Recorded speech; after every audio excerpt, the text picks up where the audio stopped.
ہماری سمجھ سے ہی بالا تر ہے سیدنا مولا علی مشکل کشا رضی اللہ عنہ کا درجہ. حضرت آدم علیہ السلام کے دور سے لے کر حضرت مولا علی کے دور تک اور پھر مولا علی کے دور سے لے کر قیامت تک جس ولی کو ولایت ملی وہ مولا علی کے صدقے ملی. یہ سنیوں کا عقیدہ باست، یہ سنیوں کا ہے، ہاں یہ رافضیوں کا نہیں ہے. ٹھیک ہے. تو حضرت مولا علی کی ولادت سے قبل آپ کی روح شریفہ کے واسطے سے ولایت تقسیم ہوا کرتی تھی. مولا علی کا درجہ کو معمولی ہے، ٹھیک ہے، لیکن حضرت معاویہ رضی اللہ عنہ صحابی رسول ہے. بے ادبی نہیں چاہیے، بے ادبی کی کوئی اجازت نہیں، نہ کرے نہ کرنے دیں، لیکن کلمات مشعرہ بالمساوات کی بھی اجازت نہیں ہے. ٹھیک ہے.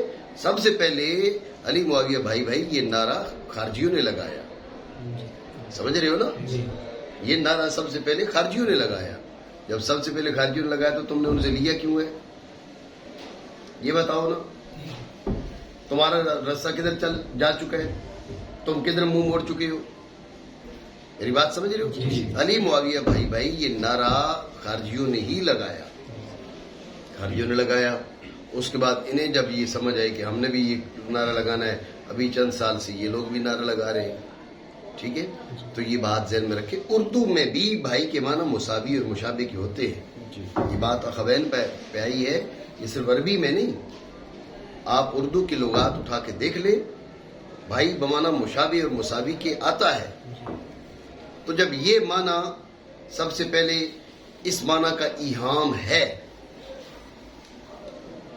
دوسرے آپ امپورٹ کیوں کر رہے خارجیوں سے؟ جب اس معنی کا ایہام بھی ہے اور مولا علی اور حضرت معاویہ مساوات کا تصور ہی نہیں، جو مساوی سمجھے وہ خارجی ہے. ٹھیک ہے. ہم تو اعلی حضرت علیہ رحمہ کی فکر کے قائل ہیں. آپ نے فرمایا کہ بھائی اگر بات درجات کی ہو، حضرت معاویہ صحابی رسول ہیں، لیکن درجات کی بات ہو تو حضرت مولا علی رضی اللہ عنہ کا مقام اتنا بڑا ہے. میں فتاوی رضوی میں جو مذکور اس کا حاصل بتا رہا ہوں کہ بھائی برق رفتار گھوڑے سال ہا سال حضرت معاویہ کے جو ہے وہ مقام سے آگے مولا علی کے مقام کی جانب سفر کرتے رہے نا، تو مولا علی کے مقام کو نہیں پہنچ سکتے. اس لیے خالی جو ہے نا یہ جی ہم صحابہ کو مانتے ہیں، ہم فلاں کرتے ہیں، گر فرق مراتب نہ کو نہیں، زندگی کی فرق مراتب ضروری ہے. آپ صحابہ کو مانے، حضرت سیدنا صدیق اکبر کو افضل الناس بعد الانبیاء نہ مانے تو بدعقیدہ بندہ نہیں ہو جائے گا. جی ہم سارے صحابہ کو مانتے ہیں، سارے صحابہ کو مانتے ہیں، جو جتنا ہے اس کو اتنا ماننا. یہ کون سا طریقہ ہے جی ہم سارے صحابہ کو مانتے ہیں؟ بھائی سارے صحابہ کو ماننے کا کیا مطلب ہے؟ سارے نبیوں کو مانو، حضور کو افضل البشر نہ مانو، حضور کو افضل الانبیاء نہ مانو، تو بتاؤ کہ یہ کیا اہل سنت کی فکر ہے؟ نہیں. وہ جی میں تو سارے نبیوں پر ایمان لایا، میں سارے نبیوں پر لایا، جیسے چاہیے ایسے کیوں نہیں لایا؟ بات سمجھے؟ جی. تو اس لیے یہ بات ذہن میں رکھیں کہ یہ ان حضرات کو کیا ہو گیا ہے، ان حضرات کو ابھی یہ حیضہ ہو گیا ہے. بھئی ہم نے حضرت معاویہ رضی اللہ تعالیٰ عنہ کے لیے کیا کرنا ہے، ہم نے پتہ نہیں ان کے لیے کیا کرنا، پتہ نہیں انہوں نے کیا کرنا ہے. ٹھیک ہے. تو میں اس سے پہلے بھی یہ بات کہہ چکا کہ جو ان کی ہمدردیاں حضرت معاویہ، ہماری بھی ہمدردی ہیں حضرت معاویہ کے ساتھ، یہ بات نہیں کہ نہیں ہے. ٹھیک ہے نا. لیکن جو غلو ہے وہ درست نہیں ہے، جو غلو ہے وہ درست نہیں. پچھلے دن اس جو ہے نا وہ ناہنجار نے کہا جی حضرت معاویہ رضی اللہ عنہ کے خلاف جو بولے وہ رفضی ہے، وہ کافر ہے. میرے پاس اس کا کلپ موجود ہے. حضرت معاویہ کے خلاف جو بولے وہ رفضی ہے، وہ کافر ہے. چلو جی کٹو بار، مسلمان ہی نہیں رہا. یہ غلو نہیں ہے، تو غلو ہے. ٹھیک ہے. آپ حضرت مولا علی کرم اللہ تعالیٰ وجہ الکریم کو مانتے ہیں اور آپ انہیں افضل البشر بعد الانبیاء اگر مانے تو آپ غلط ہیں، آپ اہل سنت سے نہیں ہیں. آپ سمجھ رہے بات کو؟ کیوں؟ بھائی مولا علی کو بھی مانے لیکن افضل الناس بعد الانبیاء نہ مانے. ہم مولا علی کو مانتے ہیں اور صبح و شام علی علی کرتے ہیں، لیکن اس کی یہ اجازت نہیں ہے کہ آپ جو ہے نا وہ مولا علی کو سیدنا ابوبکر صدیق کے برابر ان سے افضل مان لیں. آپ آپ سمجھ رہے بات کو؟ تو بات یہ ہے مانو غلوب نہیں کر سکتے آپ کسی کے بارے میں بھی، جو جتنا ہے اس کو اتنا مانو. ہمارے کتب عقائد میں خود امام طاوی علیہ الرحمہ نے یہ ذکر باقاعدہ کتب عقیدہ کے اندر ہی بات لکھی، بھائی ہم سب سے محبت کرتے ہیں لیکن غلوب نہیں کرتے. تو آپ باقی صحابہ کرام رضی اللہ تعالیٰ عنہ اجمعین سے ہٹ کر آپ کہتے ہیں حضرت معاویہ رضی اللہ تعالیٰ عنہ کے خلاف جو بولے، یہ اس میں یہ لفظ نہیں کہ گالی دے ان کو، معاذ اللہ کہا جو خلاف بولے وہ رافضی ہے وہ کافر ہے. چلو یہ غلوب نہیں ہے تو اور کیا ہے؟ مطلب ہمارے علماء نے شیخین کریمین کے بارے میں یہ کہا ہے کہ منصب شیخین فقط کفر، یہ کہا ہے، لیکن عام صحابہ کے لیے یہ مسئلہ نہیں ہے، اور شیخین کریمین رضی اللہ تعالیٰ عنہما کے لیے ان کا سب کفر ہے کفر نہیں ہے، اس میں بھی اختلاف ہے. لیکن چلے ہم اس رائے کو لے لیتے ہیں کہ شیخین کریمین رضی اللہ تعالیٰ عنہما کو گالی دینا کفر ہے، لیکن کیا سارے کے سارے صحابہ کو گالی دینا کفر ہے؟ تو یہاں گالی کی بات بھی نہیں ہے نا، کہا جو خلاف بولے. خلاف تو بہت لمبا باب ہے، تو لہٰذا کیا حضرت معاویہ رضی اللہ عنہ کے خلاف کوئی بھی بولا، کہا وہ کافر دائرہ اسلام سے خارج ہے. چلو جی تو لہٰذا انہوں نے یہ طریقہ نہیں ہے. جو مولا علی دیکھیں نا جی، جو مولا علی کو مانے اور حضرت ابوبکر صدیق سے افضل مانے، وہ غلط ہے درست ہے؟ غلط ہے نا جی. کیوں غلط ہوئے جی؟ وہ تو مولا علی کو مان رہے، لیکن مولا علی کو مان رہے لیکن افضل الناس بعد الانبیاء تو صدیق اکبر تھے نا جی. جی جب صدیق اکبر تھے تو یہ غلط کیا انہوں نے بڑھا دیا. صدیق اکبر کو ہی کوئی نبی مان لے، چلو یوں کر لو، تو وہ کافر ہو جائے گا کہ میں صدیق اکبر کو مانتا ہوں. وہ بھائی مانتا تو ہے لیکن جو اللہ نے کریم نے ان کو درجہ دیا اس سے آگے کیوں مانتا ہے؟ تو وہی معاملہ ہے کہ حضرت معاویہ رضی اللہ تعالیٰ عنہ صحابی رسول ہیں، صحابی رسول جتنی تعظیم کریں اور ضروری ہے. سمجھ رہے بات کو؟ جی. لیکن یہ انداز کہ آپ نے کیا کر لیا ہے، آپ نے حضرت معاویہ رضی اللہ تعالیٰ عنہ کو لے کر آپ سیدوں کو بھی گالیاں دیتے ہیں، آپ جناب والا سب کو پیچھے چھوڑے جا رہے ہیں، حضرت معاویہ رضی اللہ تعالیٰ عنہ کو آگے سے آگے نکالے جا رہے ہیں، اور آپ نے جو ہے نا یہاں تک کہہ دیا کہ حضرت معاویہ رضی اللہ عنہ کے خلاف کو بولے تو وہ کافر ہو جاتا ہے، اسلام سے خارج ہو جاتا ہے. یہ کون سی سنیت ہے؟ یہ کون سا دین ہے؟ ٹھیک ہے، تو اس لیے یہ بات بھی ذہن میں رکھے. بات جہاں سے آئی تھی وہ یہ کہ میں اس نعرے کا بالکل حامی نہیں. کون سا؟ کہ علی معاویہ بھائی بھائی، میں بالکل اس کا حامی نہیں ہوں. یہ مشرک بالمساوات ہے.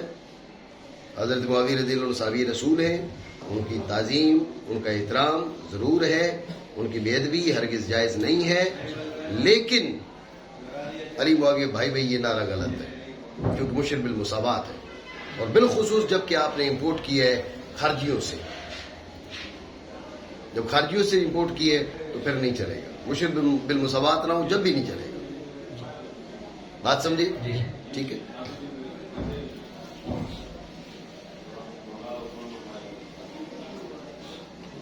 اب تو سائلنٹ ہو گئے ہیں بس. اب اس کے بلند ہونے کے اپنے اخوین پر. اب سوال یہ کہ آپ نے کیا کہا کہ وہ اخوین پر بلند ہے. آپ لکھیں ضرب زید، دونوں مساوی ہیں. جی. اب زید تھوڑا اوپر کر کے تو نہیں نکلا ہوا ہوتا جی. ضرب زید امرا فی الدار. اب چلو فی بھی آگے اس کے اندر. اب اسم جو ہے وہ اپنے فعل اور حرف سے اوپر اٹھے ہوئے، ایسا تو کچھ بھی نہیں ہے جی. جی. تو سوال یہ کہ کلام میں اصطلاح واضح تو نہیں ہے. جی. تو اس کا جواب دیتے ہوئے کہا کہ یہاں پر اصطلاح سے مراد اصطلاح حصی نہیں ہے، یا اصطلاح سے مراد ہے کہ اکیلے فعل وہ کلام مرکب نہیں کر سکتا، اکیلے حرف کلام مرکب نہیں کر سکتا، اسم اکیلے کلام مرکب کر سکتا ہے. کیونکہ اسم اکیلے کلام مرکب کر سکتا ہے، اس لحاظ سے اصطلاح مراد ہے. جی. بات سمجھے؟ یعنی اصطلاح حصی مراد نہیں ہے، کیونکہ مرکب ہو سکتی ہے اسم سے اکیلے کلام، نہ کہ اس کے اخوین. توجہ ہے؟ جی. اعتراض یہ اکیلے کلام تو کسی سے مرکب نہیں ہوتی. جی. کلام کے اندر کم از کم مسند اور مسند علیہ دو چیزوں کی ضرورت ہے. جی. جیسے اکیلے حرف سے کلام مرکب نہیں ہوتی، اکیلے فعل سے مرکب نہیں ہوتی، اکیلے اسم سے مرکب نہیں ہوتی. زیدن زیدن زیدن زیدن سارا دن کہتے رہے کلام مرکب نہیں ہوگی جی جب تک کہ اس کے ساتھ مسند نہیں ملائیں گے. جی اعتراض سمجھے نہیں؟ تو اس کا جواب یہ ہے کہ یترکب منہ وحدہ، یہاں پر مراد وحدہ سے مراد نہیں کہ بشخص ہی، مراد ہے بے نوعہ. کیا؟ بے شخص ہی مراد نہیں کہ بے شخص ہی وہ کلام مرکب کر لیتے، نہیں، بے نوعہ ہی مرکب کر لیتا ہے. شخص اس کے ایک سے زائد ہوں گے، ایک مسند بنے گا، دوسرا مسند علیہ بنے گا. آپ سمجھ رہے ہو بات؟ جی ایک رائے یہ ہے کہ یہ بنا ہے وسم سے. جی اب وسم سے اسم بننا یہ بالکل آسان ہے، یہاں تک تو آسان ہے، لیکن باقی جو کلمات ہیں سما یسمی تسمیتن وغیرہ وہ اس کے خلاف ہے. جی اس لیے اس کو قیلہ کے ساتھ ذوف کی جانب اشارہ کیا. یہ جو کہتے ہیں یہ وسم سے بنا، یہ واو کو کیا کر دیا ہم نے، واو مکسورہ کلام کی ابتدا، اس کو حمزہ سے بدل دیا تو وسم سے اسم ہو گیا. ذہن میں رکھیں جو سمون سے مانتے ہیں ان کے نزدیک حمزہ وصلی ہے، ٹھیک ہے، اور جو اسم کو وسم سے مانتے ہیں ان کے نزدیک حمزہ وصلی نہیں ہے، حمزہ اصلی ہے اور واو سے بدلا ہوا ہے. بات سمجھی؟ اور کہا گیا ہے وسم سے. ہاں تو وسم کے معنی علامت کے ہیں، یہ اپنے مسمى اور اپنے معنی کے لیے علامت کا کام دیتا ہے، اس لیے اس کو اسم کہا جاتا ہے. جی سمجھے؟ بعض حضرات نے یہ بھی اعتراض کیا کہ بھئی آپ اس کو وسم سے مانتے ہیں، یہ مسمى کے لیے علامت ہے، فعل بھی اپنے معنی کے لیے علامت ہے، حرف بھی اپنے معنی کے لیے علامت ہے، تو پھر اسم کیوں؟ پھر اسم ہی کو آپ اسم کیوں کہتے ہیں؟ فعل کو بھی اسم کہیں، حرف کو بھی اسم کہیں. اعتراض سمجھے نہیں؟ یہ وجہ تسمیہ پر اعتراض ہے. کوفیوں نے کہا بھئی یہ بنا ہے وسم سے، بات پہ توجہ دینا، یہ بنا ہے وسم سے، یہ بنا ہے وسم سے، تو پھر اس کو اسم کیوں کہا جاتا ہے؟ کہا لأنہ علامۃ علی مسماہ، یہ اپنے مسمى پر علامت ہے، مسمى کے لیے علامت ہے. اعتراض یہ تو کوئی بات نہ ہوئی، فعل بھی اپنے معنی کے لیے علامت ہے، حرف بھی اپنے معنی کے لیے علامت ہے، پھر ان کو بھی اسم کو. اعتراض بنا نہیں؟ یہ اعتراض ہے. تو اس کا جواب سمجھے کہ بھئی وجہ تسمیہ میں جامعیت اور معنیت شرط نہیں ہوتی، یہ تعریفوں میں جامعیت معنیت شرط ہوتی ہے. جی اس کا نام کیا ہے؟ جو اویس. اویس کیوں نام رکھا؟ کوئی بھی سوچ ہوگی والدین کی، بھئی وہ سوچ کے دوسرے بیٹے کے بارے میں نہیں کی، اس کا نام کیوں نہیں اویس رکھا؟ بھئی یہ کون سی بات ہے؟ آپ سمجھ رہے؟ تو وجہ تسمیہ میں جامعیت معنیت شرط نہیں ہوتی، جامعیت اور معنیت تعریفوں میں لازم ہوتی ہے، یہ وجہ تسمیہ ہے. ٹھیک ہے نا؟ معترض نے کیا کہا؟ بھئی یہ وجہ تسمیہ درست نہیں ہے. علامت کی بات کرتے ہو تو فعل بھی تو علامت ہے اپنے معنی کے لیے، حرف بھی علامت ہے اپنے معنی کے لیے. اعتراض کیا تو اس کا جواب یہ ہے کہ بھئی وہ علامت ضرور ہے، لیکن یہ وجہ تسمیہ بیان ہو رہی ہے، وجہ تسمیہ میں جامعیت معنیت شرط نہیں ہوتی. بات آئی ادھر میں؟ اور کہا گیا ہے وسم سے اور وہ علامت ہے، تو پھر اس کو اسم کیوں کہا جاتا ہے؟ کیونکہ وہ علامت ہے اپنے مسمى پر.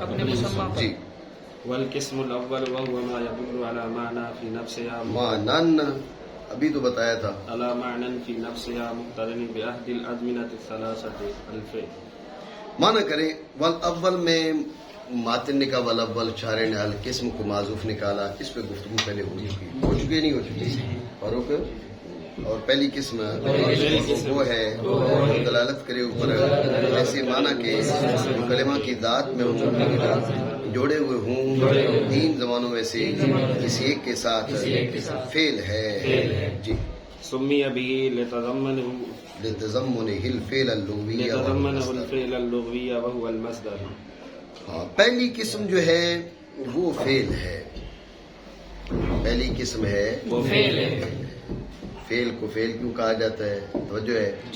کہا سمی به لتضمنه الفعل اللغوی، فعل کو فعل کیوں کہا جاتا ہے؟ کہا فعل کو فعل اس لیے کہا جاتا ہے کہ یہ فعل لغوی کو متضمن ہوتا ہے. یہ متضمن فعل لغوی متضمن، یہ متضمن فعل لغوی متضمن. تسمیت